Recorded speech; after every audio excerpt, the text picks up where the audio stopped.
cada miembro tiene una función. La uña tiene una función, las pestañas tienen una función, los labios, todo tiene una razón de ser.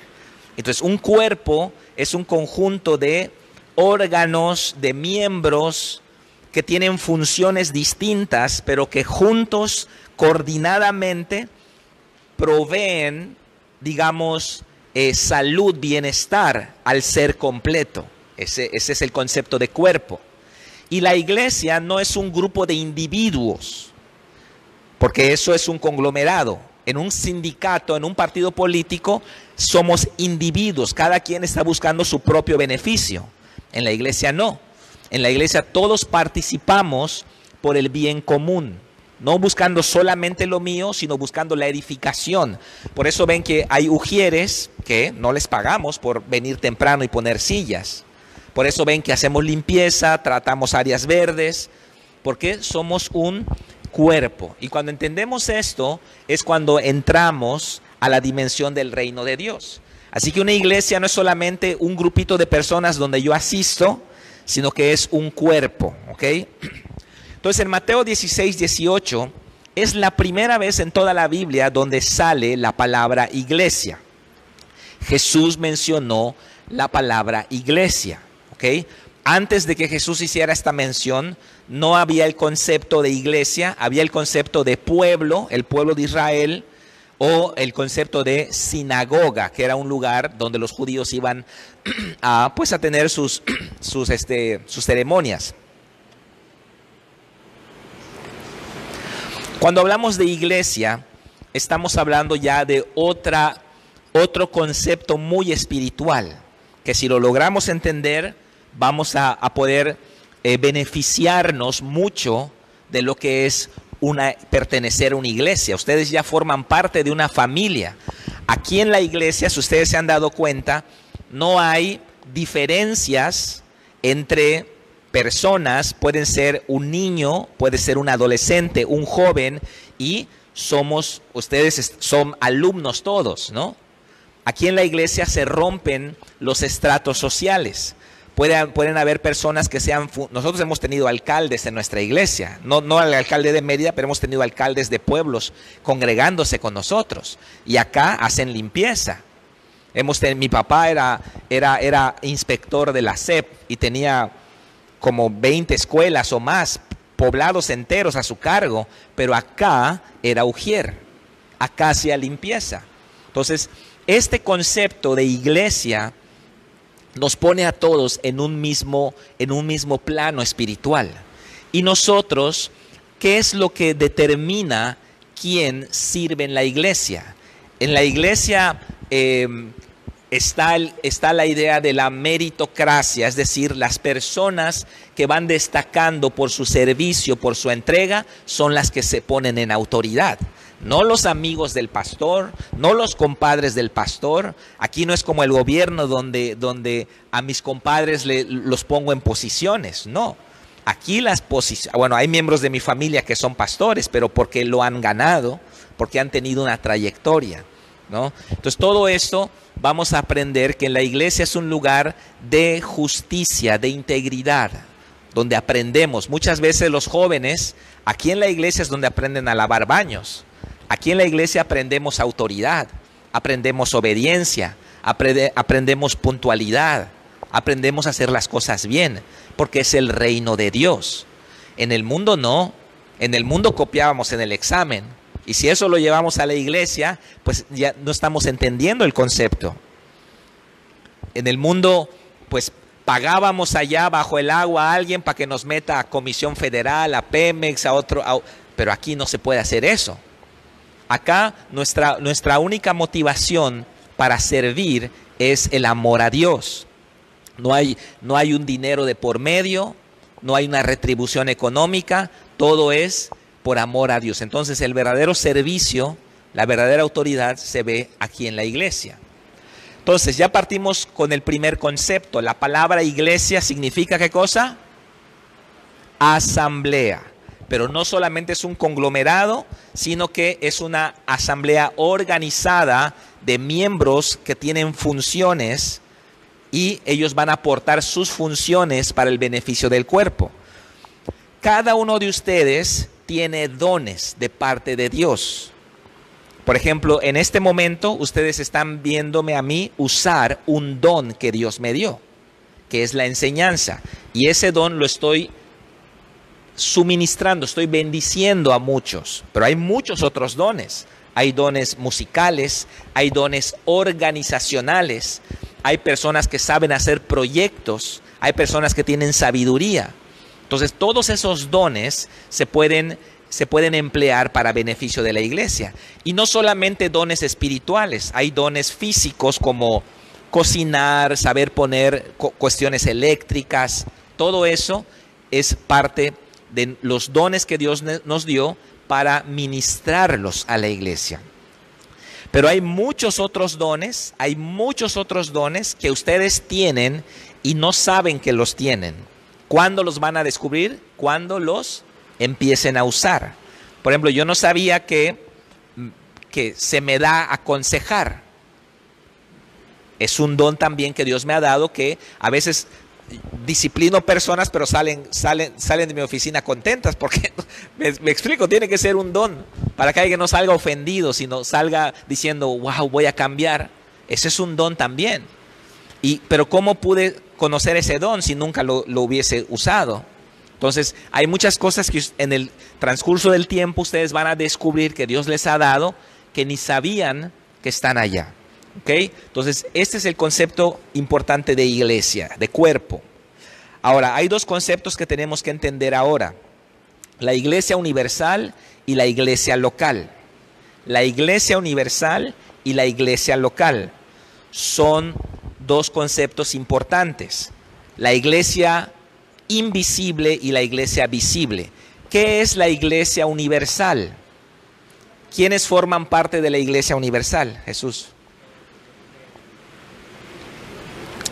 Todos los nacidos de nuevo, todos los que han recibido a Cristo como Señor y Salvador, en todas las naciones del mundo, pueden haber africanos, asiáticos, mexicanos, cubanos, americanos, todas las naciones del mundo, en todas las épocas, desde que Cristo murió en la cruz hasta nuestros días, hasta el último que se salve cuando Cristo regrese. Todos nosotros conformamos la iglesia invisible, la iglesia universal. Todos formamos parte de la iglesia universal. No podemos juntarnos todos en un lugar y congregarnos. Un día sí nos vamos a juntar, pero eso es cuando el Señor regrese y arrebate su iglesia. Nos vamos a juntar con el Señor y en las bodas del Cordero va a ser la primera reunión congregacional de la iglesia invisible, la iglesia universal. ¿Ok? Entonces formamos parte de la iglesia universal, pero Dios nos llama a servir, a integrarnos, a sujetarnos a una iglesia local. ¿Qué es la iglesia local? Wendy. La iglesia donde nos congregamos físicamente, ¿ok? En este caso sería Fuente de Vida, Tella, es nuestra iglesia local. Somos hermanos de todos los cristianos, pero tenemos nuestra iglesia local, ¿ok? Entonces, estos dos conceptos hay que entenderlos y diferenciarlos. Ahora, hay dos extremos que tenemos que evitar acá, hay dos errores que se cometen acá. Ok, Emanuel, tú has recibido a Cristo como Señor y Salvador. Ok, ¿perteneces a la Iglesia Universal de Cristo? Sí. ¿Y perteneces a la iglesia local, Fuente de Vida? Ok. Miren este error que muchos cometen. Yo ya nací de nuevo, soy hijo de Dios, pertenezco a la Iglesia Universal y Cristo es mi pastor. No me sujeto a nadie, me congrego hoy acá, me congrego el otro día allá, veo la iglesia por Facebook y entonces no estoy en ningún proceso. ¿Eso es correcto? No. la persona está llevando un concepto bíblico, la Iglesia Universal, a un extremo de desorden. A eso le llamamos el espíritu anárquico. El espíritu anárquico son personas que andan desordenadamente porque, aunque ellos dicen, yo me sujeto a Cristo, pero yo no reconozco autoridad sobre la tierra. Yo no creo en los pastores, yo no creo en las iglesias. Me van a sacar mi dinero. ¿Por qué tengo que hacer limpieza allá? ¿Por qué tengo que recoger hojas? ¿Por qué tengo que presentar un examen? Eso de los líderes de célula no me gusta, es pura manipulación. Entonces, acá tenemos un problema de una persona andando desordenadamente. Alguien que no podemos decir, pertenezco a la Iglesia Universal, por lo tanto ya no me sujeto a nadie. Entonces, ese es un extremo, se llama el espíritu anárquico. Y el otro extremo es el espíritu sectario.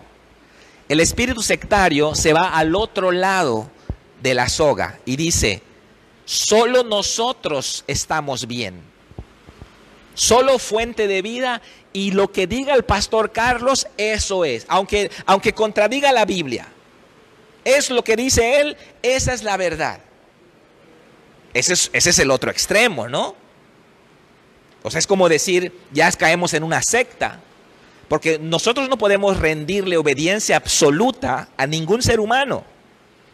Le rendimos obediencia relativa al hombre siempre y cuando el hombre está en línea representando correctamente a Dios. Pero en el momento en que el hombre me pida que yo peque, siento de Dios, Vero, que vendas tu coche y me des el dinero. Ya estaría yo utilizando una autoridad de una manera incorrecta, ¿no? Entonces, eso ya sería una secta, porque ¿cuál es la característica de una secta? Que le dan al líder le dan al líder el estatus divino. Entonces ya lo que diga él, ¿no? Somos todos ciegos, Adolfo Hitler, los nazis, él es el enviado de Dios, ¿no? Eso también es un pecado. Entonces, ¿cuál es el balance entre estos dos conceptos? Iglesia universal, iglesia local. ¿Cuál es el balance?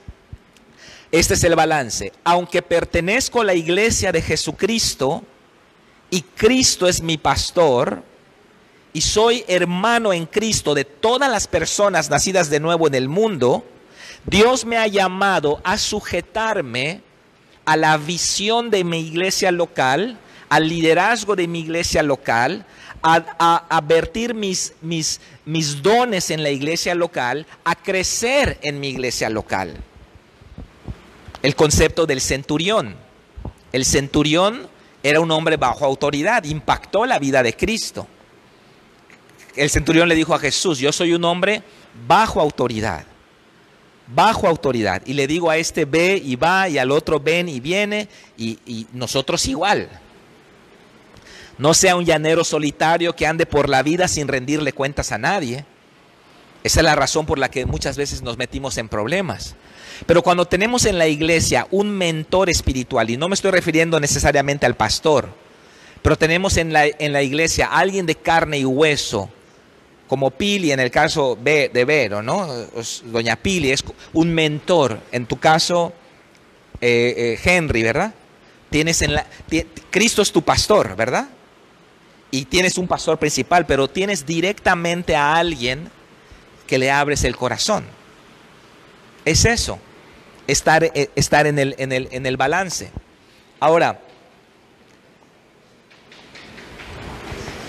¿para qué es importante cuando, por ejemplo, podríamos unirnos con otras iglesias? Hace 2 semanas hicimos la valla, ¿verdad? ¿Se acuerdan? La valla por la vida. Y muchas veces hemos participado para defender las leyes pro vida y pro familia y nos juntamos a otras iglesias. Fuente de Vida ha hecho campamentos con otras iglesias, hemos hecho congresos de jóvenes con otras iglesias, evangelismo con otras iglesias. Todavía ayer hubo oración, no pudimos ir, pero hubo oración en la plaza. Varios pastores nos juntamos, se juntaron, me invitaron, pero no pudimos ir por la ciudad. Entonces nosotros podemos juntarnos con otras iglesias en cuestiones que nos atañen a todos. Oración por la ciudad, evangelismo por la ciudad, defender la vida y la familia ante las autoridades. Pero eso no quiere decir que es un check, ¿no? Como decimos en Yucatán, que es una mezcla. No, cada quien está en su iglesia, nos unimos, pero cada quien está en su iglesia. Entonces hay que entender esto. Ahora, ¿quiénes conforman la iglesia universal? Realmente no lo podemos saber, porque cada uno es salvo en su corazón. Nosotros vemos personas, pero en términos, digamos, eclesiásticos, hay qué iglesias se reconocen como cristianas, porque acá vamos a entender la diferencia entre denominación y religión. Una cosa es una denominación cristiana y otra cosa es una religión cristiana. Nosotros reconocemos como hermanos en Cristo a todas aquellas personas que han recibido a Cristo como Señor y Salvador y por supuesto están caminando con Jesús. Ellos son nuestros hermanos en Cristo, aunque no sean de Fuente de Vida. Podríamos decir la iglesia presbiteriana, la iglesia bautista, la iglesia pentecostal, la iglesia luterana, la iglesia metodista, las asambleas de Dios, la iglesia nazareno. Todos ellos son nuestros hermanos en Cristo, aunque tengamos diferentes denominaciones. ¿Cuál es el concepto de denominación? El concepto de denominación es que tenemos el mismo fundamento doctrinal, aunque diferimos en ciertas cosas no esenciales. Por ejemplo, en la iglesia presbiteriana, en muchas iglesias no hay música de este tipo. O no, la gente no danza, nosotros danzamos. Esa es una diferencia. Esas son diferencias litúrgicas. La liturgia es la manera en que se llevan a cabo las reuniones en una iglesia. ¿Ok? Otras diferencias son organizativas. La iglesia bautista, por ejemplo, es democrática. Yo fui bautista. La iglesia bautista es democrática. ¿Qué significa eso? Que al pastor cada 4 años votan si se queda, ¿no? Y si no votan por él, pues se va, ¿no? Y ponen a otro. Y yo estuve en la iglesia bautista y cada 4 años hay un tipo política, ¿no? Y entonces los candidatos están predicando así muy padre para que los voten. Entonces también, esa es una diferencia. A mí no me gustaba para nada eso. Nuestra iglesia, por ejemplo, manejamos células. Hay iglesias que no manejan células. Entonces, hay diferencias. Las denominaciones, la iglesia presbiteriana bautiza infantes, bautiza bebés y no bautiza por inmersión, bautiza por aspersión. Fíjense, esa es una cualidad muy distinta a nosotros, pero son cristianos también.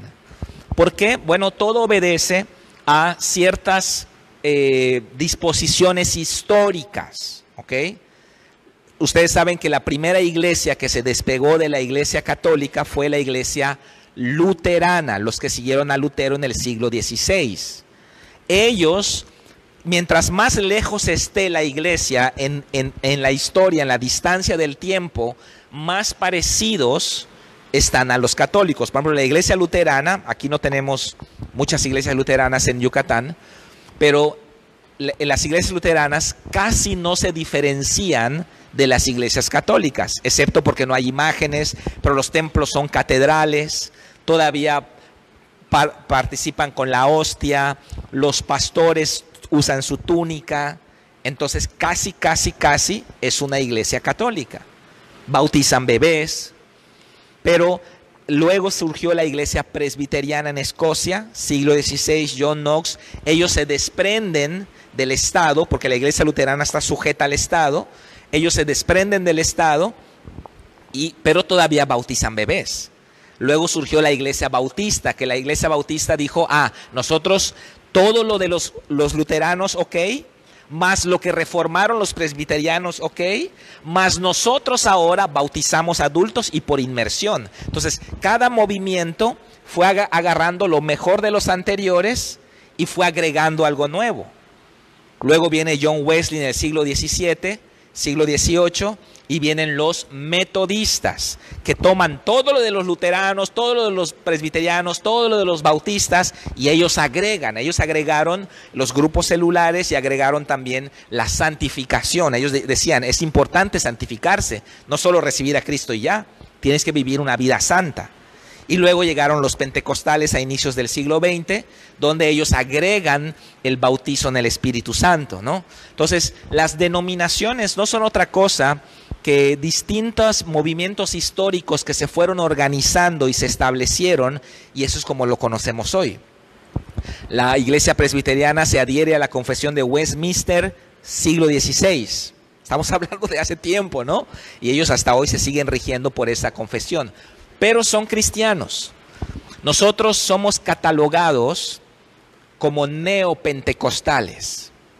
¿Qué es un neopentecostal? Es alguien que tiene la doctrina pentecostal, pero tiene una liturgia, digamos, contemporánea.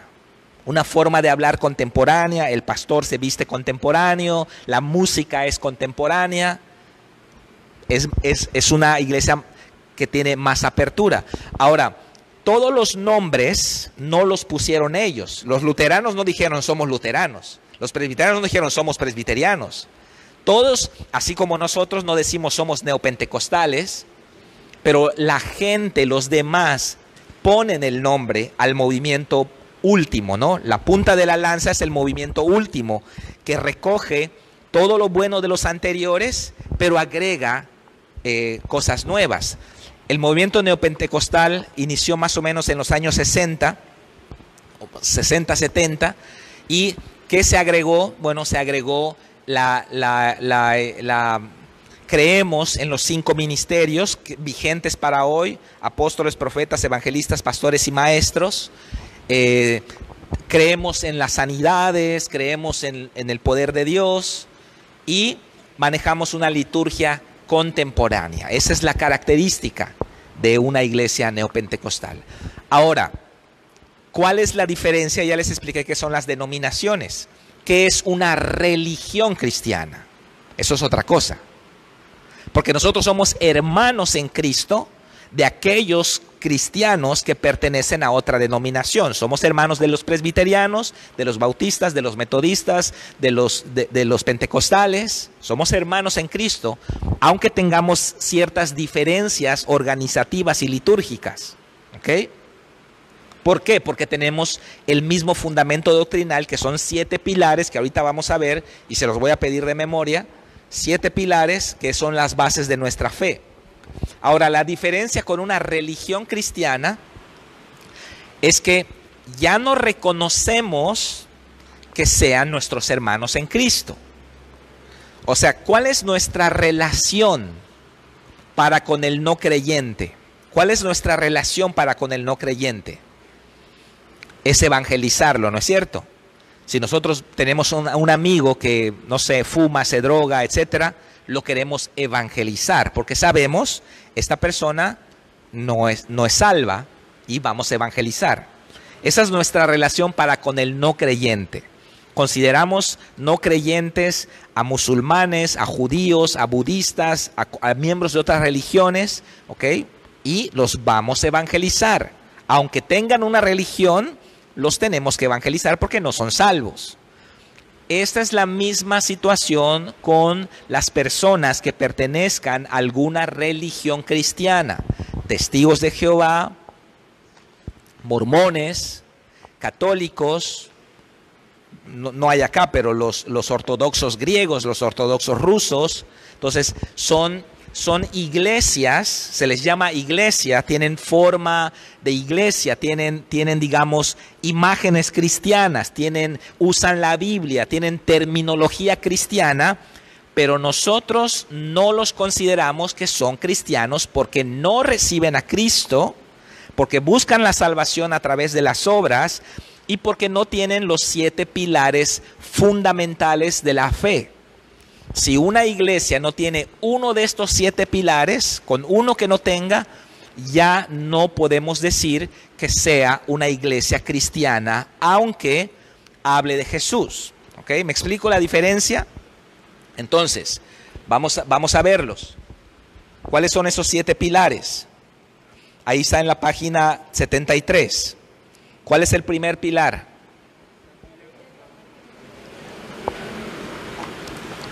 La Biblia como máxima autoridad, ¿ok?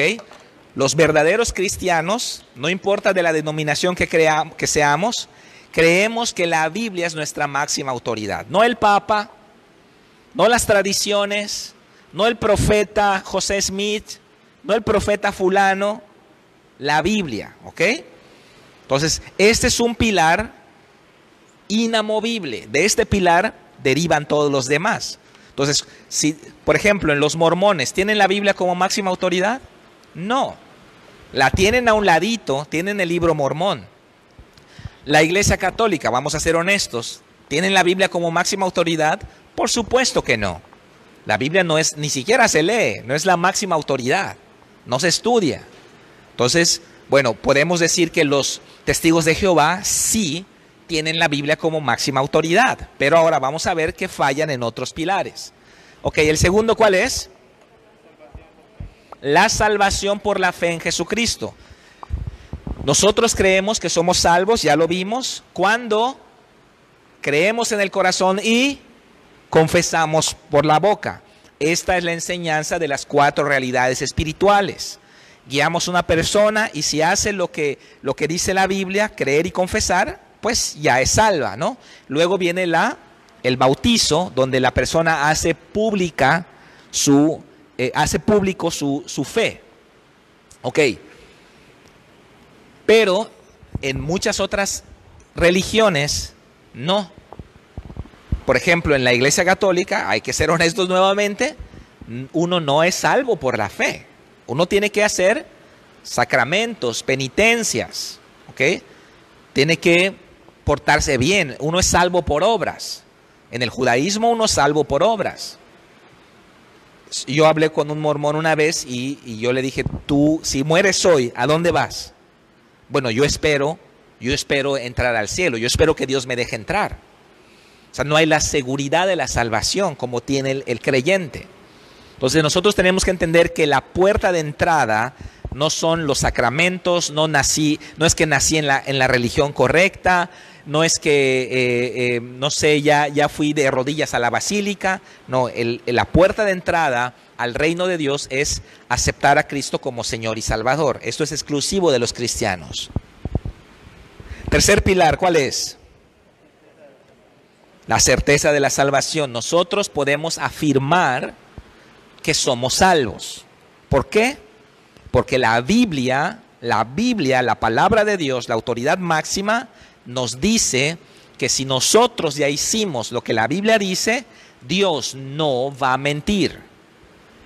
El que oyere mi voz y abriere la puerta, entraré a él, cenaré con él y él conmigo. ¿Eso quién lo dijo? Jesús lo dijo. ¿Usted ya abrió la puerta de su corazón? ¿Cómo sabes si Jesús entró, Jocelyn? ¿Abriste la puerta de tu corazón a Jesús? ¿Cómo sabes si entró? Si no puedes verlo. ¿Ah? Sí, eso se ve después por la evidencia. Pero ¿cómo sé, si yo hice una oración de fe, cómo sé que Jesús entró? Porque Jesús lo dijo que lo haría. Y Él no me va a mentir. Entonces la Biblia me da a mí la certeza de la salvación, aunque yo no haya llorado. Oye, pastor, no sentí nada. Yo tampoco sentí nada. Pero la Biblia me ha dado la certeza de que soy hijo de Dios. El Espíritu Santo me confirma que soy hijo de Dios, ¿ok? Y obviamente, como dice Manuel, los frutos también me dan esa certeza, porque ahora busco hacer la voluntad de Dios. Ya no me siento bien pecando, ahora busco la santidad, ¿ok? Ahora, las demás religiones no. no tienen la certeza de la salvación. Ellos brincan, ojalá sea jueves, ¿no? Brincan y a ver qué pasa. Cuarto pilar, ¿cuál es? El sacerdocio de todos los creyentes. ¿Qué significa esto?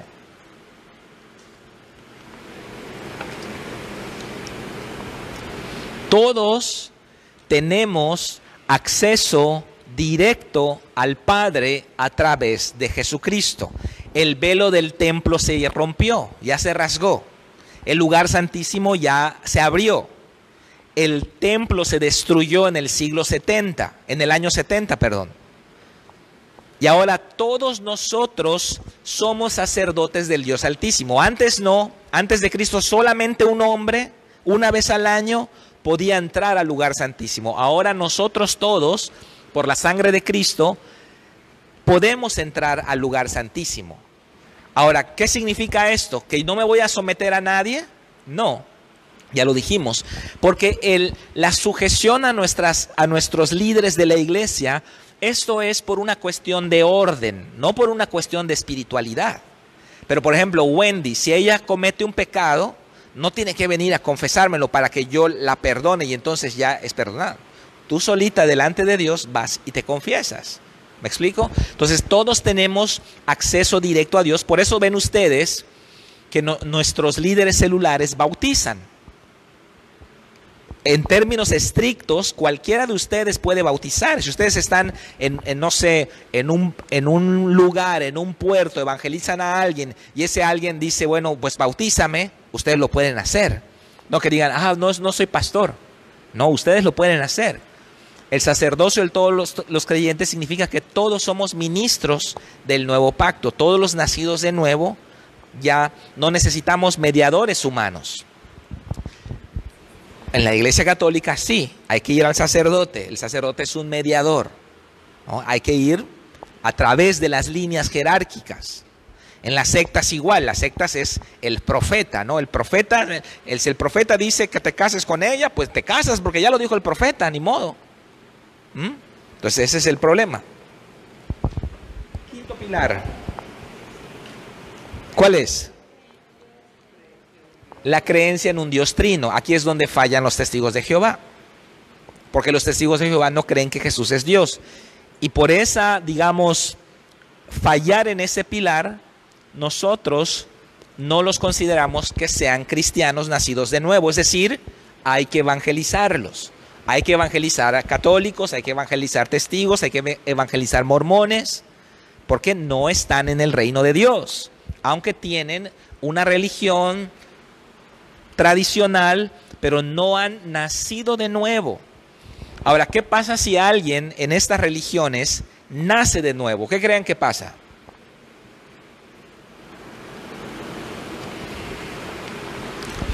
Tarde o temprano va a salir. ¿Por qué?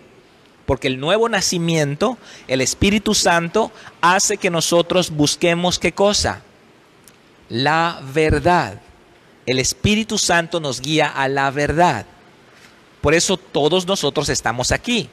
La iglesia cristiana, uno no entra por nacimiento. Mis hijos tienen que recibir a Cristo. Uno entra por convicción. En las demás religiones uno está porque nació allá.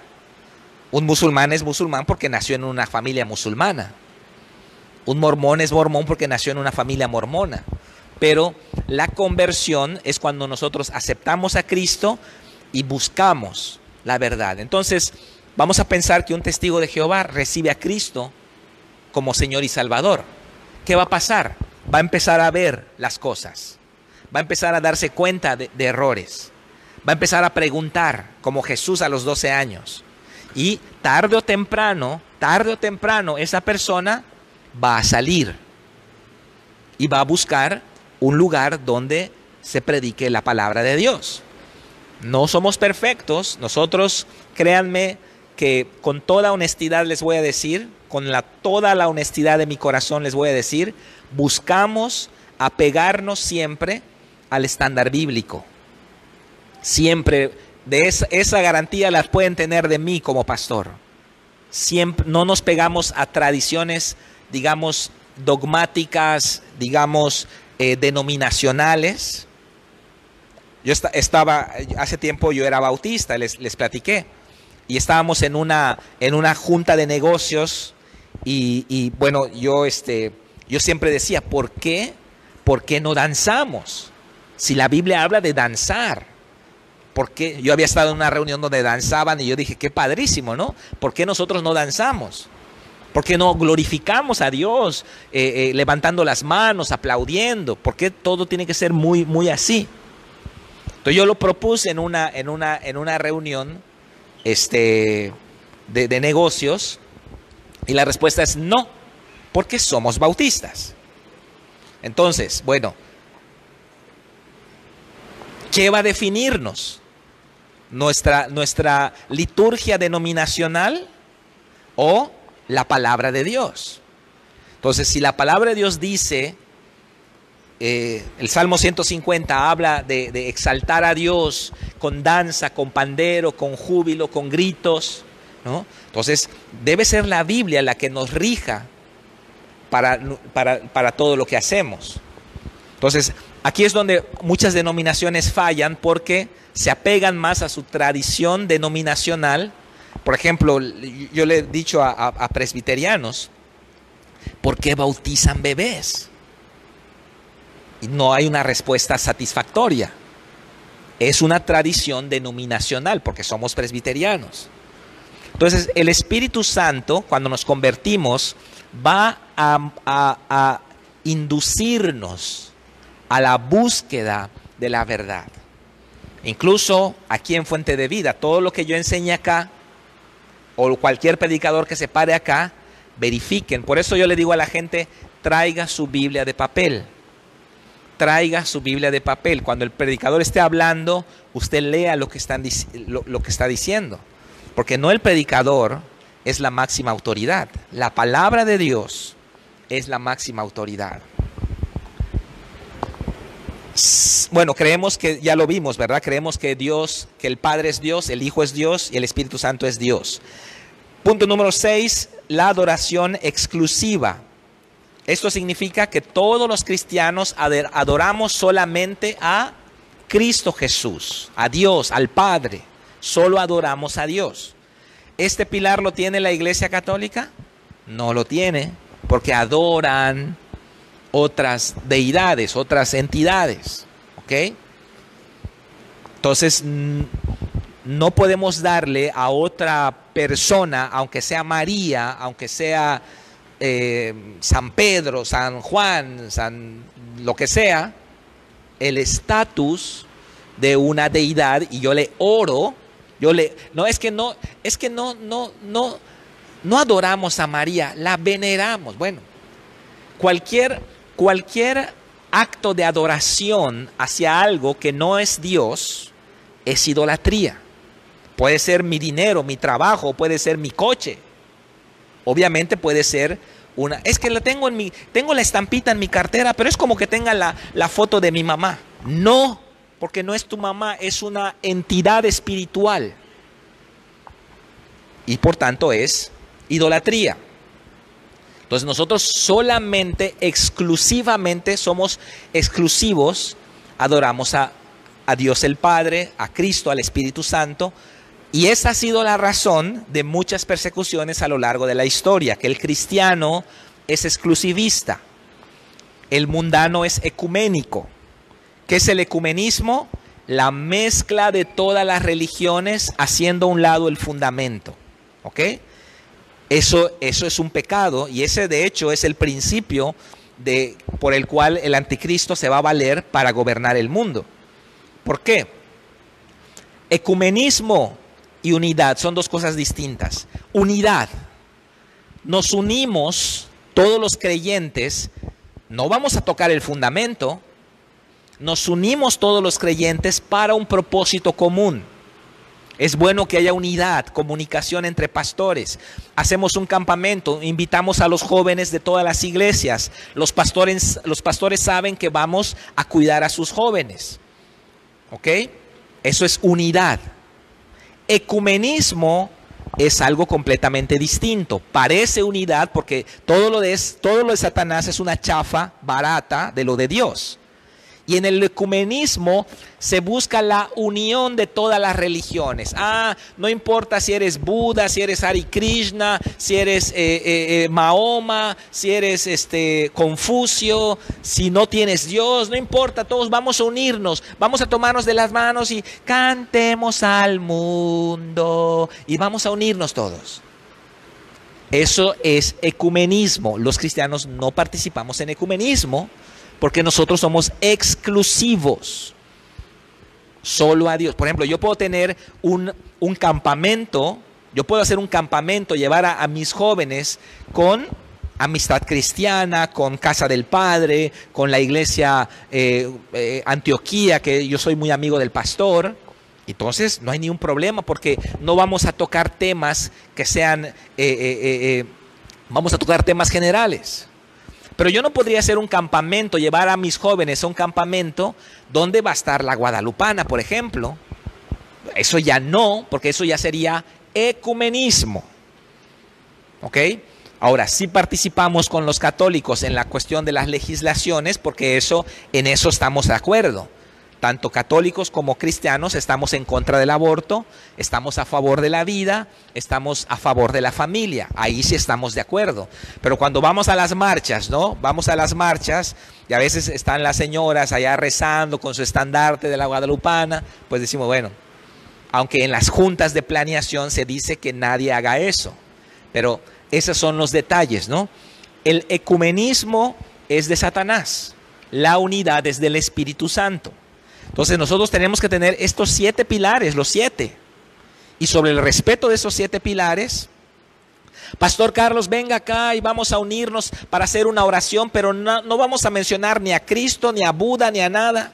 Entonces, no, porque ahí ya no estamos, ya estamos saliéndonos de la unidad. Y repito, eso ha sido causa de muchas persecuciones de cristianos a lo largo de la historia.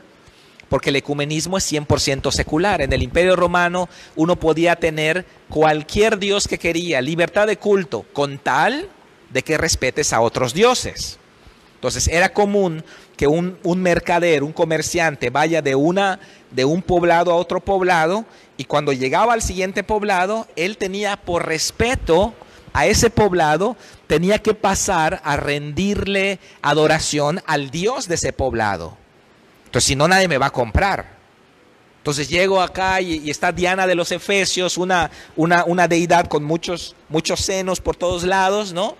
Entonces, como quiero vender mis productos, voy primero con Diana de los Efesios, le prendo una veladora y todo, y entonces ya hice un acto condescendiente con las personas. Entonces, este problema tenían los cristianos, que ellos decían, no. Pues no te compramos, te sacamos. Y entonces esto era causa de persecución. Y es lo mismo que sucede ahora cuando ustedes trabajan en alguna empresa donde el 12 de diciembre, la guadalupana, todos los de la empresa vamos y un cristiano dice, jefe, perdóneme, pero yo no. Es lo mismo, ¿no? Entonces, cuando nosotros, bueno, el último pilar es el regreso de Jesús, ¿verdad? Saber que Jesús va a regresar, ahí están todas las referencias bíblicas. Pero cuando nosotros vamos a aprender, ya aprendimos varias palabras hoy, vamos a aprender esta además, la palabra apología, la palabra apostasía, ya aprendimos liturgia, ya aprendimos ecumenismo, todas estas palabras están en el libro. Liturgia es la forma en que se llevan las reuniones en una iglesia. Ecumenismo es la unión de todas las religiones haciendo a un lado el fundamento. Apostasía, ¿qué significa apostasía? Significa separarnos del fundamento. Eso es apostasía.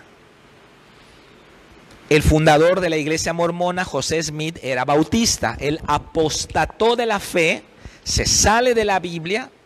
Y entonces dice que un ángel le dio unas tablas y en esas tablas se escribió un nuevo libro para regir ahora a los mormones y que se permita la poligamia y muchas otras cosas.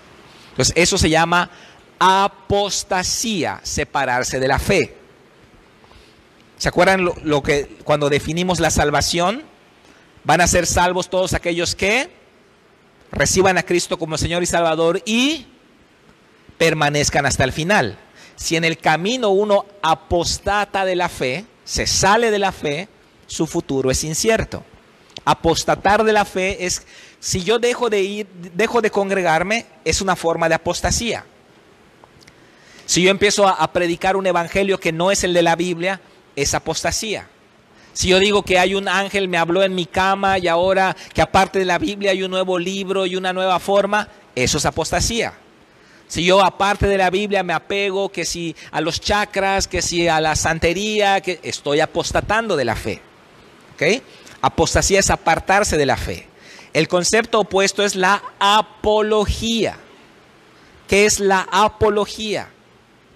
La defensa de la fe. La defensa de la fe. En la apología parto de los pilares, parto de la doctrina y entonces digo, no, ahí no voy a participar porque eso está incorrecto. Ay, ustedes los cristianos son muy exigentes. ¿Por qué no? A ver, pastor, si dices que amas, ¿por qué no casas a 2 hombres? Wow, sería hermoso que tú serías tan abierto y tu iglesia se llenaría. No, porque sería apostasía. Apostataría yo de la fe.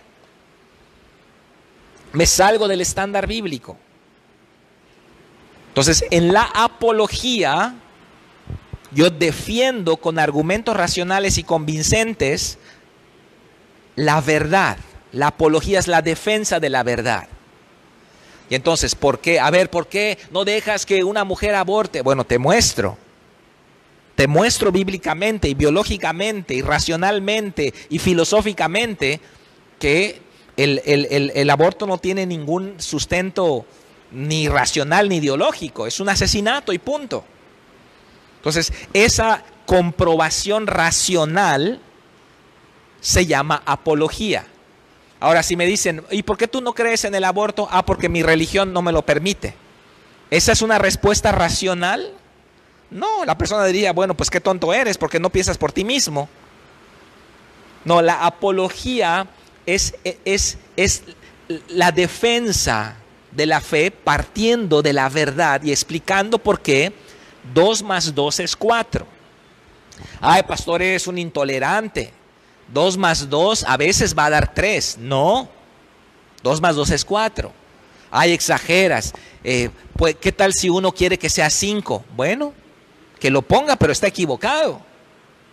Ay, eres un cincofóbico. Ah, tú no quieres a los del 5. No, es que 2 más 2 es 4. Siempre ha sido 4, siempre será 4, da 4 en Rusia, da 4 en Latinoamérica, da 4 en la isla más recóndita, da 4 en la luna y siempre va a dar 4. ¿Qué estoy haciendo? Me estoy apegando a un estándar inamovible, absoluto, que así es. No es que yo sea intolerante, es que 2 más 2 es 4. Así funciona la verdad. Entonces, cuando no tenemos convicciones, vamos a dejar que los vientos nos lleven.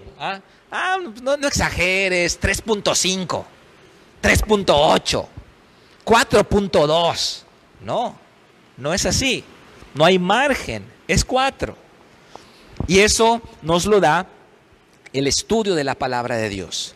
Entonces, tenemos que entender estos pilares fundamentales que van a ser la base de la doctrina cristiana. Ahora, sobre esos pilares, hermanos, edifiquen grandes cosas. Sobre esos pilares hablamos de seminarios de matrimonios, seminarios de finanzas, seminarios de liderazgo, enseñanzas para niños, enseñanzas para jóvenes, santidad y lo que sea, pero sobre eso, no aparte de eso. Si yo me pongo a hablarles de santidad y como dice Alcohólicos Anónimos, ¿no? Tú busca a Dios, a cualquier Dios, como tú lo concibas. No. Hay un Dios, hay un solo Dios y un solo mediador entre Dios y los hombres, Jesucristo hombre. Yo soy el camino, la verdad y la vida, nadie viene al Padre sino por mí. Jesús. No hay otro nombre bajo el cielo dado a los hombres en que podamos ser salvos. Jesús. Ah, sí, Jesús para los cristianos, pero Buda para los budistas. No. Jesús para los cristianos, Jesús para los budistas, Jesús para los musulmanes. Ay, no exageres. 2 más 2 es 4. 2 más 2 es 4. No hay margen. No soy yo, no es que yo sea intolerante. La verdad lo dice. El manual así lo dice. Y no va a cambiar. No va a cambiar. Entonces, vamos a pegarnos a esto. Para la siguiente clase de memoria, los 7 pilares se lo deben saber de memoria. Estos no tienen que estar en orden, pero que sí decir los 7. Y también van a buscar cuáles son los estatutos de fe de su iglesia local. ¿Ok? ¿Qué cree Fuente de Vida? Van a buscar los estatutos de fe. Esos los pueden encontrar en nuestra página web www.fuentedevida.mx. Se van a la sección de Escuela de Discípulos, se van a Documentos y ahí van a encontrar el documento de los estatutos de fe. Entonces, para que no se me vayan a atrasar esta vez, viene el versículo de memoria para la otra semana, la tarea para la otra semana, de memoria los 7 pilares, y que hayan leído, esto no es de memoria, que hayan leído los fundamentos de fe de la Iglesia Cristiana Fuente de Vida. ¿Ok? Muy bien. Vamos a hacer una oración entonces para terminar. Padre, gracias te damos por esta oportunidad. Ponemos en tus manos esta enseñanza acerca de los fundamentos de tu iglesia. Gracias porque al estar contigo estamos en la verdad. Al estar en tu palabra estamos en la verdad. Y te pedimos por nuestra iglesia Fuente de Vida que siempre se apegue a tu verdad, Padre. Que nunca nos permitas desviarnos de tus estándares y tus mandamientos, Jesús. Gracias por esta oportunidad que tenemos de reunirnos y aprender. En el nombre de Cristo Jesús. Amén y amén. Muy bien. Pues nada más les invito a que pasen al corcho de manera organizada.